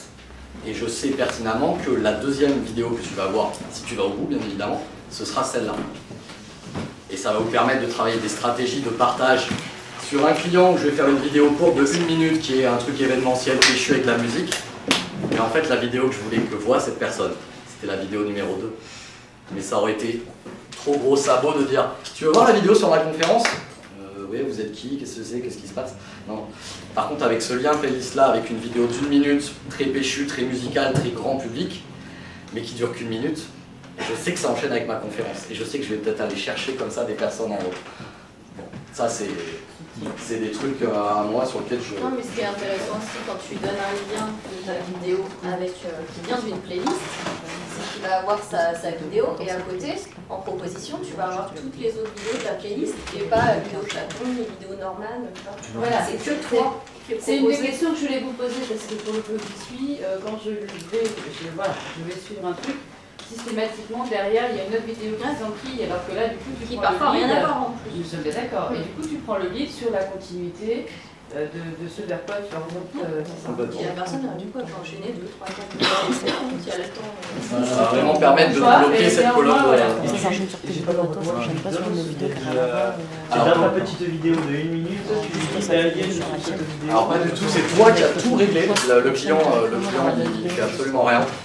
Et toi, sur chaque page où tu as une vidéo, tu vas lui dire, moi je la range dans telle playlist. C'est toi qui en choisis le nom, et c'est toi qui dis telle vidéo elle est là, telle vidéo elle est là, telle vidéo elle est là. Et ensuite, pour partager au client, tu es obligé de passer ici sur YouTube, en tout cas sur la nouvelle interface, où tu as une espèce de liste de tes playlists. Donc ici tu as toutes mes playlists. Alors il y a des playlists qui sont privées, qui sont que pour moi, qui sont des vidéos de TEDx ou des choses comme ça qui ne sont pas partagées. Mais ici par exemple, si je prends ma playlist, on va dire top, qui est une vieille playlist. Il y a un mot qui crie bizarre. Il se passe un truc là. Je passe un truc. Donc ici, je peux aller construire ma playlist et en changer le sens. Donc je peux prendre n'importe quelle vidéo et aller la placer l'une à l'autre et construire le sens. Et donc ici, si je lance ma vidéo, tu vas me dire, ouais, bah, c'est YouTube comme d'habitude, quoi. Et en fait, pas du tout. Ou à 60 € avec la super. Tu te tais. Parce que. Hop. Ce lien qui est ici, en fait, il est beaucoup plus long. Et ce lien qui est ici, il correspond à voir cette vidéo, mais avec que moi à droite. Tu enfermes un peu la personne dans ton écosystème, dans ta chaîne YouTube, qui va faire que si je t'avais juste envoyé le lien de ma vidéo, en fait, ici à droite, tu aurais l'origine des stars et les chatons, comme d'habitude, et donc tu as plus de portes, de taux de rebond, pour que la personne, elle quitte ta chaîne YouTube. Alors que là, à droite, il va regarder, il va faire, ouais, bon, finalement, la Freebox V7, c'est bon, quoi. Au bout d'1 minute, qu'est-ce qu'il y a d'autre, quoi? Qu'est-ce qu'il y a d'autre au menu? Et qu'est-ce qu'il y a d'autre au menu? Il y a du menu que à moi. Ce qui est quand même une grosse valeur et qui va potentiellement doubler tes vues, tripler tes vues. Parce que du coup, une personne qui va voir ton style et qui aime ton sujet, toi, tu t'es dit, une personne qui aime celui-là, je peux lui proposer quand même ce sujet-là qui pour moi est connexe et qui a de la valeur. Pour aller essayer de porter une vidéo qui n'a pas eu assez de vues. Et donc c'est dans l'envoi dans un mail, t'envoies le lien de playlist. Le lien de playlist. Alors sachant que le lien de playlist, il est dégueulasse, hein, il est grand comme ça, il est beaucoup plus long qu'un lien YouTube. Donc tu passes par Bitly ou des choses comme ça pour réduire le lien. Ça fait 10 ans qu'on dit aux gens. Bitly, ça le scratch?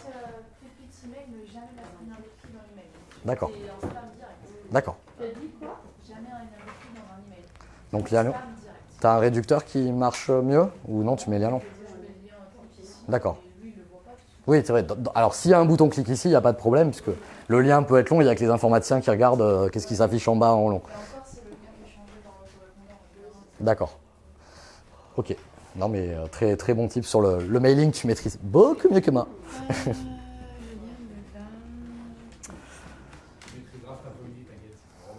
Ouais, j'en doute pas. Si quelqu'un veut qu'on prenne un exemple à lui. Moi j'ai un avis j'ai un tips référencement qui est pas mal pour ranker sur de l'affiliation en fait. Par exemple, si on veut ranker sur l'affiliation de David Laroche, tu crées une chaîne YouTube. Moi j'ai des vingtaines de chaînes YouTube en fait. Tu crées une chaîne YouTube qui s'appelle Avis Formation David Laroche. Tu tapes et ta vidéo va s'appeler Avis Formation David Laroche. Ce qui fait que tu vas ranker direct premier en tant que. Tu m'étonnes. Voilà. Donc tu as des vidéos de 200 vues qui peuvent faire 2-3 000 € par an. Uniquement en affiliation et en 5 minutes de boulot. Donc c'est quand même intéressant. Moi j'en ai une, c'est sur Francouvre. C'est une formation de dropshipping et je suis en premier avec 200. D'accord. Donc voilà, donc si vous faites le nom de la chaîne qui a le même nom que la vidéo et le même nom que la requête de la personne, vous êtes sûr d'être premier. Parce que finalement, en fait, il n'y a personne qui va créer une chaîne YouTube avec Ouais. avis, formation, David Laroche, ça n'a aucun sens quoi. Mais dans le référencement, c'est en un et du coup, vous allez être en première page, première position.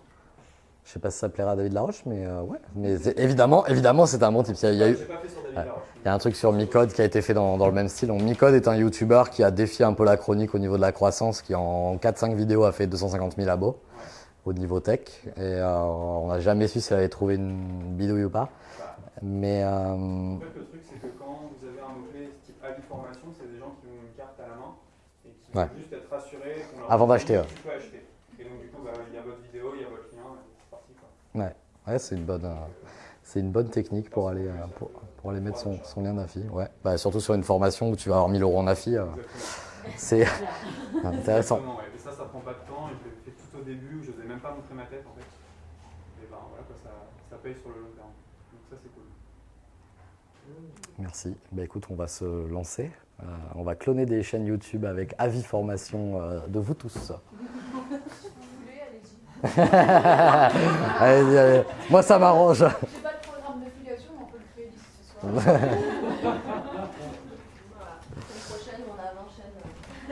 20 chaînes qui copient.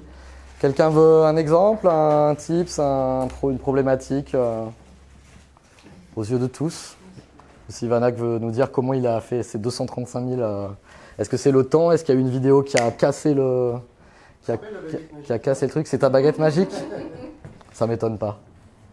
Non, franchement, il n'y a pas de... En fait, ouais. Comme tu as dit tout à l'heure, il y a des choses qui se passent dans YouTube et tu ne comprends pas. 1er mai 2017, je suis à 35 000 abonnés. Le 2 mai 2017, c'est le jour des élections présidentielles. Je ne sais pas si ça a un lien. Je suis passé de 35 000 à 70 000 abonnés. Alors, c'est pas tout à fait en une journée, ça s'est joué sur 2-3 jours. Mais j'ai doublé le nombre d'abonnés. Et je sais pas ce qui s'est passé. D'accord. Il y a un mec qui a mis l'une de tes vidéos sur un truc qui est parti partout. Peut-être que quelqu'un a créé une chaîne affiliée, je sais Il pas y a quoi. Avis Emmanuel Macron, et puis il s'est chié, il avait ton lien dans le buffer, boum, et boum, qui est parti. Qui n'a pas de chaîne YouTube? Ok. Qui aura une chaîne YouTube dimanche prochain? C'est que j'ai échoué, donc je vais sauter de cette fenêtre. Alors, qu'est-ce qui te bloque? Non, mais j'ai pas d'heure, j'ai rien du tout aujourd'hui. Peu importe, on a déjà entendu le... Non, je pars de rien là. Ça te permettra éventuellement de trouver l'offre, de creuser l'offre et de commencer ton audience. Parce que sinon, c'est l'œuf ou la poule. Je veux de l'audience pour faire la chaîne ou je veux la chaîne pour faire de l'audience. Non, mais je sais même pas de quoi j'en parlais en fait. Ça, c'est un problème. Tu voulais pas faire sur la méthode agile? Mais si, mais j'y ai pensé hier. Alors, ne mets pas agility. D'accord, mais c'est déjà un point de piste. Prendre les idées de l'offre que tu proposeras, faire des vidéos. Je voudrais faire une chaîne professionnelle, mais j'ai besoin de vous. Et on est disponible. Au plaisir, tu as ma carte. Mettre l'entreprise en avant, les produits, les services qu'elle propose, mais on a besoin de... Moi, j'aime beaucoup aller tourner chez les B2B avec des sujets où on peut faire des belles images, quoi. J'ai une chaîne pour vous écouter. Mais moi, je mets rien derrière. Juste pour écouter, chercher des informations que vous avez dit, ou chercher... exactement, je crois que c'est vous que j'avais vu La Freebox? pour la Delta. Ouais, mais la Delta, ça a été moi le breaking point, la Delta. On m'en reconnaît à la FNAC une fois par 1000 ans. Vous avez descendu Orange une fois dans une vidéo. Ouais, Orange, je les ai un peu... faut que je me calme. Je crois que ça doit être- Ouais. Non, j'ai pas... mais je... Il y a le nom. Vous avez une thématique en tête? Non? D'accord. Ça m'intéresserait Il n'y a plus qu'à. discuter avec eux en dehors d'ici pour... Mais vous pouvez très bien créer la chaîne en y mettant des vidéos pour voir comment ça marche, pour voir la démarche de déposer la vidéo et que personne ne les voit. C'est-à-dire que sur YouTube, vous avez 3 niveaux de publication de vidéos. Le publication, c'est vraiment que pour moi. Le publication non répertorié, et donc c'est que les gens à qui je vais en donner le lien. Donc ils ne tomberont pas par hasard sur votre truc à 2h du mat en tapant des choses horribles. Et le niveau, bien sûr, public, le bouton rouge, on envoie et merde, ça fait pas de vue parce que c'est lundi matin, les gens sont en réunion. Donc, il faut accompagner un lancement YouTube. Ce n'est pas que le mettre en public qui fait les millions de vues. Ça s'accompagne, ça se booste, on en extrait les meilleures minutes, on croise les réseaux sociaux, on utilise sa mailing list, on utilise ses amis. Voilà, c'est très difficile à faire décoller. Et une fois qu'enfin on a décollé du sol, voilà, c'est comme l'avion. Hein, voilà, le plus dur, c'est de s'arracher du sol. Moi, j'ai enregistré il y a un an, mais j'ai pas osé. Alors, pas oser, c'est un autre problème, mais c'est pas un problème technique. Dans le jardin, donc j'étais tout seul, mais pour l'instant, je la garde. La première. Tu sais, je montrais à mon fils, à ma femme et à ma fille. C'était une première essai avec cet ordinateur, mais j'ai rigolé tout à l'heure parce que j'avais mis la feuille derrière. Sur sèche-linge. Perdu, ouais. Tout ce que vous parlez, ça m'aura. On l'a tous fait, le prompteur du pauvre. Hein. Mais j'ai le vrai. Prochain mur de jardin, moi j'étais là. Ah, merde. Non, mais j'ai le vrai prompteur et c'est tellement casse-pied à mettre en place que pareil, je mets la pince et en fait je la lis pas parce que je réimprovise autre chose à chaque fois que j'écris. Donc ça ne sert à rien. Je demandais l'avis de ma femme, mais papa, on veut bien que tu lis quelque chose de loin. Alors, qui pense dans cette salle qui ne se lance pas sur YouTube parce qu'il n'y trouverait pas son audience, mais se lancerait si LinkedIn faisait une alternative plus pro? On est d'accord? Donc venez vous roder sur YouTube et vous serez prêt pour LinkedIn. Parce que c'est pas le jour où LinkedIn va vous mettre le bouton qu'il faudra apprendre à tourner, monter et tout ça. Et vous pourrez garder votre contenu et aller le remettre sur LinkedIn. Sur LinkedIn, vous ne mettrez pas des interviews de 30 minutes. On ne sait pas comment ça se présentera. LinkedIn teste déjà plus que violemment le live, même en France. Moi, j'ai assisté à des lives sur LinkedIn, sur des sujets crypto. Il faut avoir pignon sur rue et les accès et être copain-copain avec LinkedIn France. Mais c'est vraiment en cours de test et de stabilisation. Quand il y aura le live, il y aura l'hébergement de vidéos. Et pas, on envoie de la vidéo sur LinkedIn, mais dans la timeline qui descend avec le temps. Là, ce sera vraiment le support vidéo, je pense, hein, un peu façon YouTube. Et à mon avis, YouTube n'aura que d'autres choix de répondre par un YouTube réservé aux pros, avec une rubrique vraiment à part pour séparer le chaton de l'interview business. L'un de mes objectifs pour faire appel à des professionnels comme vous, en fait, c'est une fois pour tout créer des tutos pour expliquer aux gens comment régler leur café, leur machine à café, la pression, la température. Pareil, par exemple, pour la bière, parce qu'à chaque fois, ils nous appellent pour rien dire, pour pas grand-chose. Et c'est toujours les mêmes problématiques. Alors pour faire le... Moi, ce sera pour mettre justement, dire aux gens, à un moment donné, se rendre compte que mes clients et les clients de tout le monde puissent comprendre comment on règle la monture, la température, la pression, comment on fait un bon café, ou pour quel problème j'ai cette solution-là, et pareil pour la bière. Alors faites très attention parce qu'il y a beaucoup de B2B grands comptes qui font des chaînes comme ça et qui mélangent les genres. Ça c'est pratique pour répondre aux clients qui m'emmerdent par mail et par téléphone sur des petits problèmes. J'ai un tuto vidéo et je peux leur donner. Et qui mélangent avec vraiment leur communication d'entreprise, avec l'interview, avec la belle vidéo, avec des choses comme ça. Et donc que ça ne devienne pas la chaîne fourre-tout où votre belle interview qui présente la chaîne soit au milieu du tuto régler sa mouture de café. Donc soit faire deux chaînes, une chaîne pratico-pratique pour vous, une chaîne SAV, une chaîne tuto, vraiment que tuto, et vraiment une chaîne belle corporate avec des belles images, avec l'identité de l'entreprise et avec vraiment toutes les productions qui mettent en avant. Et sinon, vous risquez d'avoir votre très belle vidéo avec toute votre valeur, votre histoire et votre authenticité au milieu des tutos café. Donc un lancement, comme un lancement produit, comme un lancement de formation, une vidéo YouTube, ça s'accompagne. Si le client ne nous aide pas, on n'est pas en capacité de dire je vais vous faire 50 000 vues. C'est pas possible. Avec un grand compte, il faut que le grand compte envoie toute sa puissance de grand compte dessus. Voilà. Merci. Encore du temps? Tu me dis, tu veux rattraper.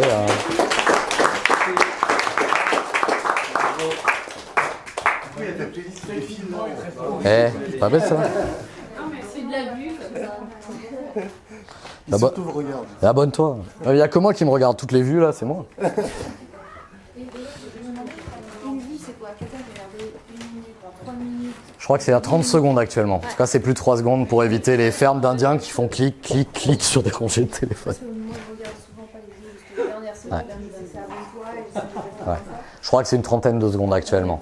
Une trentaine de secondes de consultation pour faire une vue. Ouais. Apparemment, il reste 6 minutes. Ouais. On peut les utiliser. Ce que tu veux. Ça te dérange pas, et puis si ça dérange personne. En fait, on avait fait une chaîne YouTube et qu'on a contrôlé en vidéo. Eh ben voilà, on y arrive. Booste ta chaîne. Et alors, Alors, ton nom? c'est Boost. Boost ton couple? Ok. Ouais. Attention les yeux. Waouh, eh bien. Moi je suis là, Ah ouais, mais on fait de la séance photo. Alors ça, c'est une très belle technique de miniature que je vous invite à refaire. Vous faites une séance photo devant un mur uni comme ça chez vous et vous faites toutes les émotions. L'étonnement, la peur, la confiance en soi, le machin, le 1, le 2, le top 3, le top 4, le top 5, etc. Vous gardez tout ça en stock et quand vous avez besoin d'une miniature de vous-même, au lieu de faire la séance photo qu'on a toujours oublié de faire une fois qu'on a rangé le trépied, vous l'avez en stock. Et vous avez 80 photos de vous dans toutes les situations en train de faire le pitre et vous pouvez les utiliser sur votre miniature. Mais non, la bannière au moins elle est personnelle et cool. Alors sur la page d'accueil, donc ici vous avez gardé la présentation à la verticale, donc il y en a 3 et ensuite sur les vidéos populaires, donc c'est très bien. Les miniatures sont propres et complètement lisibles, à mon avis sont complètement lisibles sur du petit écran. Donc là-dessus on est très bien. Vous aviez changé le style, vous avez dit ça on n'aime plus ou parce qu'il y a quand même une différence entre. Parce qu'il y a On a mis la forme. Ah, si on regarde entre ces deux-là et les deux au-dessus. En fait, celle du bâche, il n'a pas fait de miniature, c'est moi qui l'ai faite à l'arrache sur ce module. Et celle d'après, c'est lui qui l'a modifié, mais on voulait modifier le style. Et la toute dernière, on a encore un peu. Donc je vois que vous aviez bien fait en tout cas 2 playlists, ce qui est bien. On va voir si vous avez rempli le à propos. Donc n'oubliez pas le à propos. Quelqu'un qui veut se connecter à vous, donc il viendra potentiellement lire votre à propos, donc laissez un petit mail ou un moyen de vous contacter ou bien mettre vos réseaux sociaux et d'aller régler comme ça ces petits boutons ici. Et éventuellement la petite technique de la flèche qui pointe ici vers votre site web ou votre bonus ou votre landing page qui est très utilisée. Donc ça c'est important. Et puis après on va la description. Hop. Comme ça parce que j'ai le câble qui est surtendu. Donc tu n'as pas besoin de mettre des hashtags ici. Tu peux les sortir parce qu'il y a pas mal de gens que ça gêne à la lecture ou qui ne comprennent pas dièse ou voilà, on va dire il y a une génération qui comprend toujours pas à quoi c'est un hashtag ou un dièse et donc ça va juste être gênant pour lui. Donc tu n'as pas de plus-value à faire ça. Mais sinon c'est bien. Après tu mets de quoi de coordonnées et puis de toute façon vous avez réglé vos réseaux sociaux en haut. Et si on va regarder une vidéo quand même. Bon, prêt pour le grand moment? Mais elle est géniale celle-là. Il n'y a pas le son. Ok.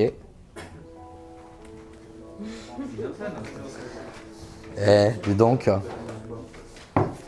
Qui c'est qui filme? C'est le voisin?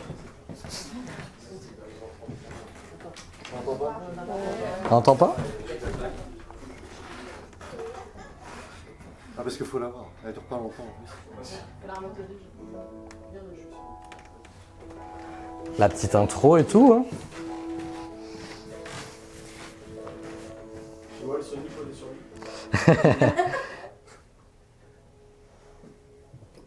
Les enfants me manquent. T'es pas là. Je déconne.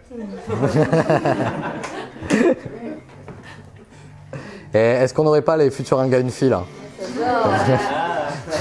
Et ça c'est génial ça. Voilà. C'est bien. Bravo, Et ça vous mettez ça sur les réseaux sociaux, vous avez 15 000 likes et qui vous bombardent sur YouTube. Hein. Mais vous la mettez en propre sur Facebook, vous mettez pas votre lien YouTube. Ou vous venez en commentaire avec un deuxième compte Facebook. Nous on fait beaucoup ça sur LinkedIn. Et ben tu vois, ça a enchaîné avec un truc qui est pas vous, parce que j'ai pas utilisé un lien playlist. On fait qu'est-ce que c'est que cette merde? Et ça a pris un truc que je suis moi, un mec qui parle de tech. Voilà. Alors d'où l'intérêt du lien playlist. Parce que sinon le mec il repart dans ses centres d'intérêt à lui. C'est dommage. Donc vraiment partagez depuis un lien playlist. Faites très attention les liens là-haut quand vous les partagez sur YouTube, surtout pour les liens playlist. À la fin du lien comme ça que vous pouvez mettre dans votre mail ou dans votre réseau social, s'il y a écrit T égale quelque chose. Et le t égale quelque chose, c'est le temps qui passe en secondes. Et ce con de YouTube, la plupart du temps, surtout avec les liens playlist, vous aviez regardé 30 secondes le temps de faire votre lien en fait. C'est c'est vrai que j'étais bien là au début et tout. Vous envoyez le lien à la personne et du coup vous l'envoyez et elle va commencer à 31 secondes. C'est dommage. Hein. Donc le t égale, vous le dégagez bien et vous vérifiez à chaque fois que vous partagez un lien comme ça, un lien un peu long de YouTube qui n'a pas t égale quelque chose. Surtout. Sinon, vous avez... Ça peut être utile pour dire non mais regarde telle minute là, il y a des mecs où tu sais qu'ils vont pas regarder sinon le moment qui les concerne. Mais... Et comment fait-on par rapport à notamment quand tu vas te connecter à quelque chose comme par exemple nos collègues et que tu as une pub, tu sais, qui dit ignorer l'annonce. Comment on se fait polluer ou pas par ce genre de choses? C'est toi qui active le fait qu'il y ait ce genre de choses, tu peux ne pas l'avoir. Donc désactiver la monétisation. C'est le but de YouTube de monétiser, donc a priori, il est mieux quand même de monétiser et de pourrir la vie de ton audience parce que le but de YouTube, c'est de vendre de la pub avec ses régies pub et donc de promouvoir les chaînes qui font de la vue et qui donc mettent de la pub. Mais tu as des gros marketing mania, tu vois, il désactive la monétisation, 250 000 abonnés, quelque chose comme ça. Et il dit, moi ça me fait gagner peanuts de toute façon, j'ai suffisamment maintenant d'audience, donc je n'inflige pas la pub entre guillemets à mon audience et je gagne largement ma vie avec mes formations, mes liens, mes choses comme ça. Après la monétisation, il faut faire gaffe à la bande son. À la La bande son. Oui. Parce que les bandes son reçues, du son, on peut pas monétiser. Ah ça c'est sûr, tu te fais dans ce qu'on appelle striker, voire même des mois après, parce que tu as utilisé une musique qui ne t'appartient pas, sauf si tu es musicienne, et tu vas recevoir un joli mail de YouTube qui dit bon alors ta vidéo, on prend la monétisation, on la garde, hein, mais elle va plus à toi, elle va au mec qui a fait la musique. Tu sais mais j'ai fait les images, même ça on s'en fout. Voilà, bienvenue sur YouTube. Donc musique vraiment libre de droit, ou il y a des systèmes d'abonnement avec des parcs de musique où tu peux prouver si tu te prends ce strike, faire non mais mec je l'ai payé quoi. Voilà. Mais tu peux avoir le problème mais 8 mois, 12 mois après. Je l'ai eu la semaine dernière avec une vidéo qui a 6 mois. Un matin, vous avez été striké ce truc, vous avez pas. Envato Market ou Envato Element. Il y en a un où c'est un abonnement où tu as la caverne d'Alibaba et l'autre où c'est du one shot pour acheter vraiment des très gros trucs. C'est l'un ou l'autre mais c'est Envato, E-N-V-A-T-O. Et c'est là que je prends mes musiques épiques de gros génériques épiques. Si je prends... Oui, Roman, tu voulais... Que tu payes au mois, ouais. Ce qu'il fait, lui, c'est que du coup, il reçoit les gens qui regardent sa chaîne, mais sur toutes les chaînes des autres. Donc, ouais. Si on va voir une vidéo de Marketing Mania, dès qu'on va aller voir une autre vidéo marketing, on va voir une pub de Marketing Mania. Ouais. Donc ça doit le faire. Mais donc si tu veux de la... Donc ça c'est des génériques que je fais pour mes lives. Donc ça c'est fait avec After Effects. Ça c'est beaucoup trop de boulot, mais ça me fait dire. Et donc ça c'est de la musique payante avec un abonnement mensuel. Je crois que c'est autour d'une quinzaine d'euros, où tu récupères normalement ton MP3 et normalement le MP3 est marqué techniquement pour que YouTube fasse c'est payant, mais ouais ça va, ça match avec ton nom qui a payé quoi. Évidemment il y a des faux positifs et après il faut prouver que non mais mec je suis abonné quoi, donc m'emmerdez pas. Et tu as quand même possibilité de remplacer la musique si vraiment tu t'es fait striker par une musique gratuite a posteriori. Mais les musiques de Google gratuites, c'est pas... Ouais, c'est pas terrible. Voilà. Merci. Merci.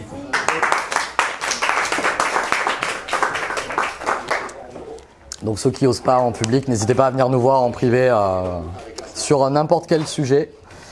Et ne négligez pas le sous-titrage. Et pour ceux qui ne s'y sont pas encore risqués, vous allez voir le boulot que ça représente.